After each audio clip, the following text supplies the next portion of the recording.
était dans la boîte depuis plusieurs semaines. Elle prendra effet aujourd'hui. Un mini-sommet franco-belge se tient à Bruxelles sous la présidence de Manuel Valls et de son homologue belge Charles Michel. Pour en parler, nous sommes en ligne avec notre correspondante à Bruxelles, Éléonore Fédoul. Éléonore, bonjour. Alors, quels sont les objectifs de cette réunion ?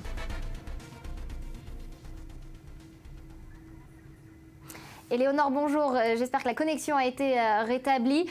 Quels sont les objectifs de cette réunion ? Une réunion qui réunit donc un mini-sommet franco-belge qui se tient à Bruxelles sous la présidence de Manuel Valls et de son homologue belge Charles Michel.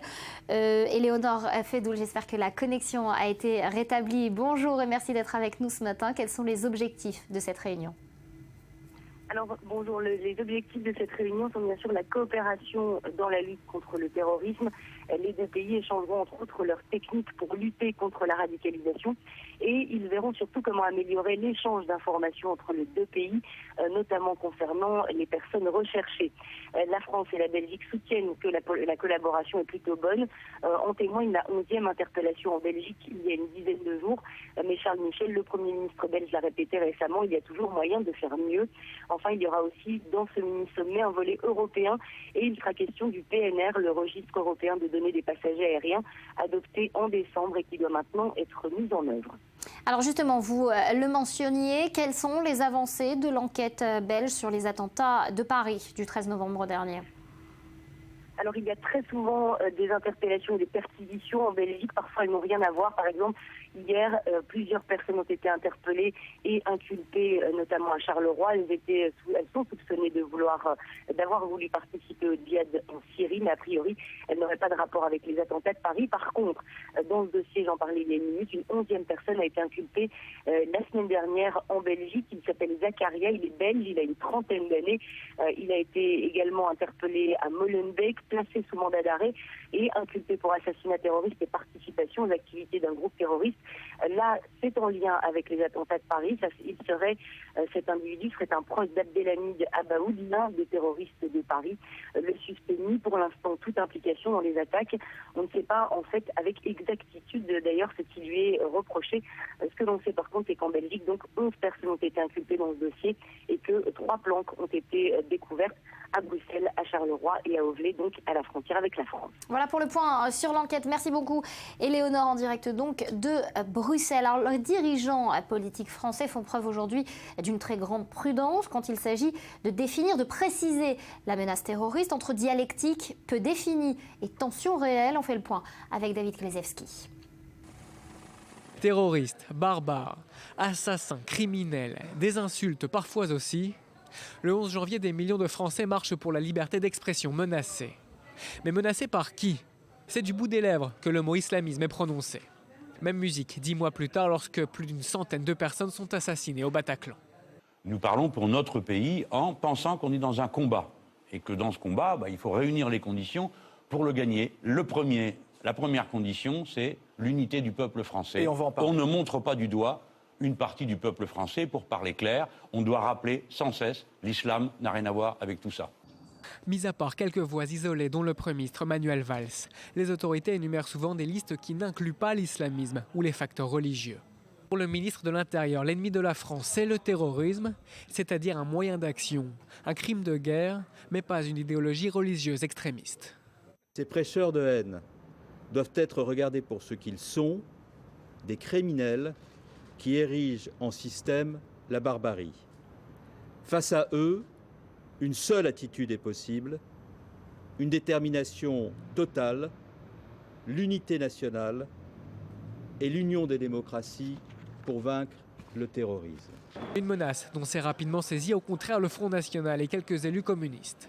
Ce sont eux les premiers qui ont pointé du doigt le fondamentalisme islamiste. On ne peut pas agir aux côtés d'un pays comme le Qatar, dont je dis depuis de très nombreuses années qu'il est un des grands soutiens du fondamentalisme islamiste. Le Pen pose les bonnes questions mais apporte de mauvaises réponses. Ironie de l'histoire, c'est Laurent Fabius qui s'était exprimé ainsi en 1984, avant de fuir lui-même certaines bonnes questions 30 ans plus tard.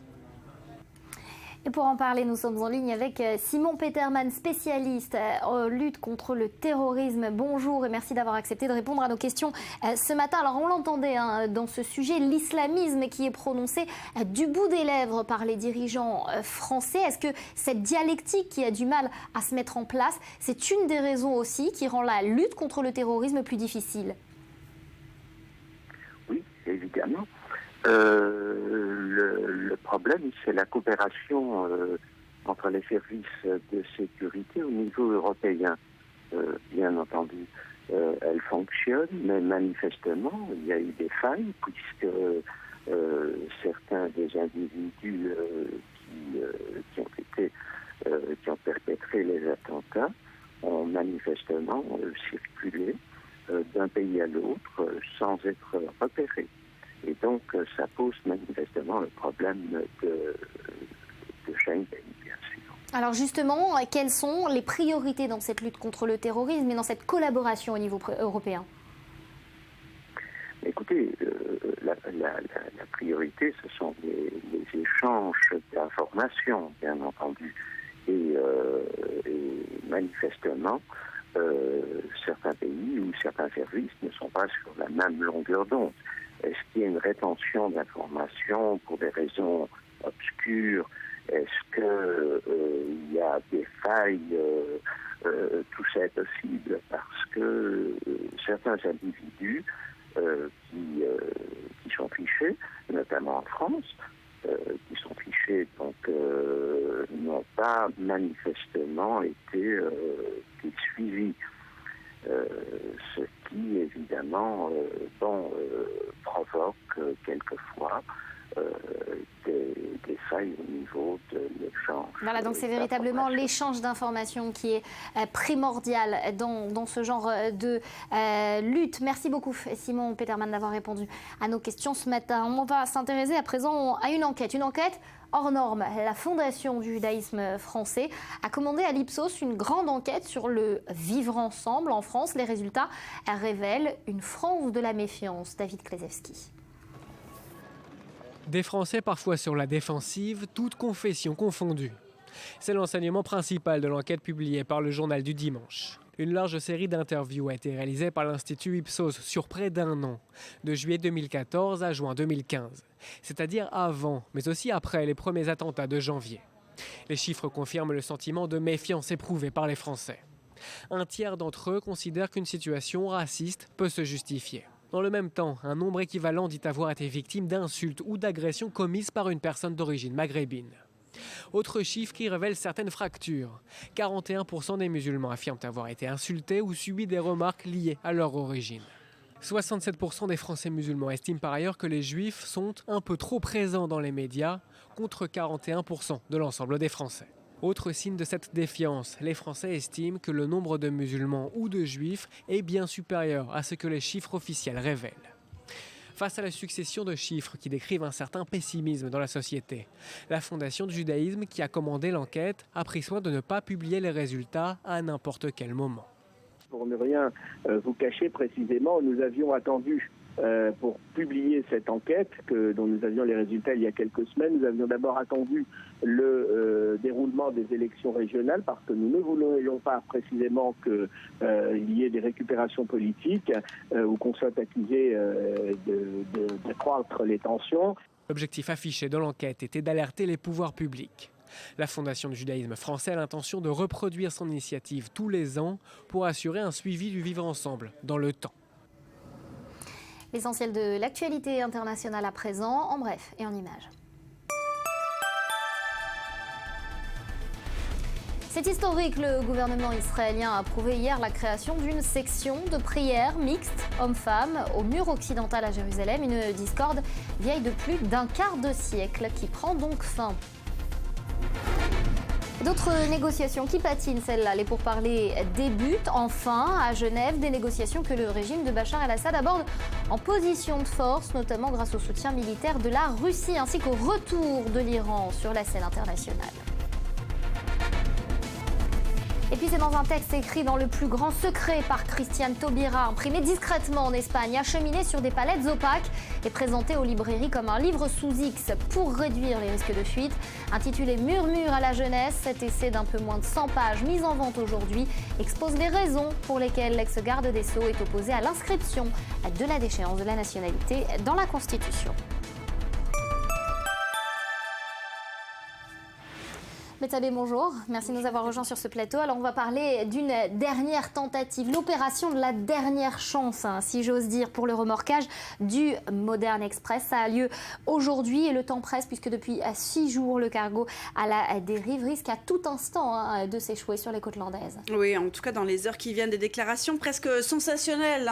Hier, du préfet maritime de l'Atlantique qui a prévenu que si le cargo n'était pas remorqué aujourd'hui, eh bien, il a prévenu que le Modern Express s'échouerait sur la côte aquitaine dont il se rapproche. Hier soir, le cargo se trouvait à 80 km seulement à l'ouest du bassin d'Arcachon. Ce week-end, la préfecture d'Atlantique publiait une position du cargo sur son compte Twitter. Regardez, cargo, on le rappelle, de 160 mètres de long qui transporte des milliers de tonnes de bois. Les 22 hommes de l'équipage, on le rappelle, ont été évacués mardi dernier en hélicoptère à la suite d'une gîte, d'une inclinaison trop importante. Alors, un cargo sans équipage, certes, mais il n'empêche, le Modern Express transporte, outre sa cargaison, 300 tonnes de fuel. Alors, pas de quoi s'emballer non plus. On rappelle qu'à titre de comparaison, le pétrolier Prestige, naufragé en novembre 2002 au large de la Galice, transportait, lui, 77 000 tonnes de fuel, dont 60 000 s'étaient déversées. Ça fait beaucoup plus. Si les autorités concernées se veulent rassurantes quant au risque de marée noire, un impact écologique minime, nous Alors, dit-on. comment c'est possible, Betsabe, de remorquer le cargo ? Eh bien, le défi, c'est tout simplement de passer une remorque avec un câble. Alors, le problème, c'est qu'il y a eu une météo très mauvaise ces derniers jours, une mer très agitée, vent, houle, inclinaison, tous ces paramètres n'aident pas beaucoup à la manipulation. Des experts en renflouement expliquent ainsi que ça revient en fait à escalader une montagne qui bouge. Voilà, alors des tentatives ont eu lieu ce matin même. On attend des nouvelles. Selon la ministre de l'écologie, il y a une chance sur 2 de réussir ce remorquage. Alors les scénarios qui sont possibles, soit en cas de remorquage réussi, le cargo sera remorqué donc vers un port refuge, probablement sur la côte nord de l'Espagne. Sympa pour les Espagnols. Mais si le câble n'est pas passé dans la journée, eh bien le cargo sera accompagné jusqu'à ce qu'il échoue sur les plages, donc en cas de brèche dans les soutes à gazole, donc en cas de risque de fuite, pas de risque de marée noire, on l'a dit, pas assez de tonnes de fuel, il n'en reste pas moins que tous les moyens seront mobilisés, alors sécurité civile, des dizaines de militaires, nous dit-on, notamment des barrages qui sont en fait des gros boudins pour empêcher la mer d'être polluée, puis bien sûr des plans anti-pollution qui seront mis en place. Merci Betsabe pour ce point.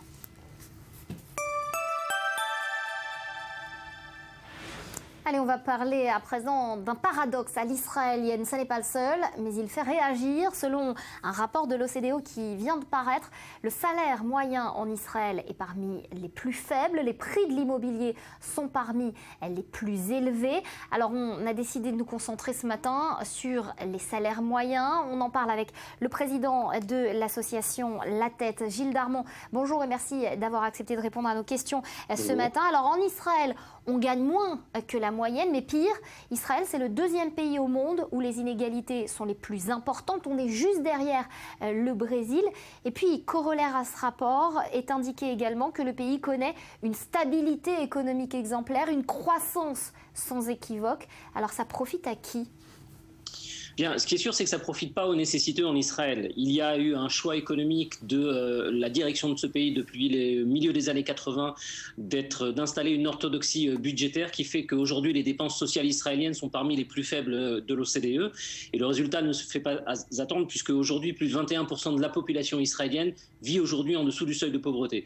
Non seulement Israël est un des pays les plus inégaux, comme vous l'avez cité, de l'OCDE, mais c'est également un des pays les plus pauvres de l'OCDE. Nous faisons partie, malheureusement, des 4 pays les plus pauvres de l'OCDE, en compagnie de pays comme le Mexique, comme la Turquie, comme les États-Unis et comme le Chili. Je crois que c'est un classement qui déshonore Israël. Il y a aujourd'hui un véritable problème social en Israël. La pauvreté est sans doute une bombe à retardement social qui menace l'équilibre du pays. Et si je crois qu'aujourd'hui, il y a une urgence pour le gouvernement, c'est celle de traiter la question de la pauvreté. C'est ce que nous demandons, nous, avec l'organisation La Tête, depuis plus de 20 ans, que nous travaillons sur le terrain. Malheureusement, pour combler les absences de l'État, essentiellement sur les questions d'insécurité alimentaire. Nous avons monté une banque alimentaire qui ressemble à ce que vous connaissez, ce qu'on peut connaître en France, qui aujourd'hui assiste plus de 60 000 familles à travers plus de 90 localités en Israël. C'est malheureusement aujourd'hui une nécessité pour les ONG comme La Tête d'être présent là où l'État n'est pas présent. Merci beaucoup Gilles Darmon pour ces explications. Et puis notez que justement, à côté de ces chiffres particulièrement éloquents, eh bien, l'espérance de vie des femmes est la plus élevée en Israël. Et puis le nombre moyen d'enfants également. Voilà donc pour ces chiffres. Et ce rapport publié par l'OCDE à suivre dans notre édition, les dossiers Snowden, qui révèlent que les États-Unis et le Royaume-Uni ont espionné les informations des drones et des jets israéliens. Maxime Pérez viendra nous en parler sur ce plateau. À tout de suite après un nouveau point sur l'info présenté par Elsa Mimoun.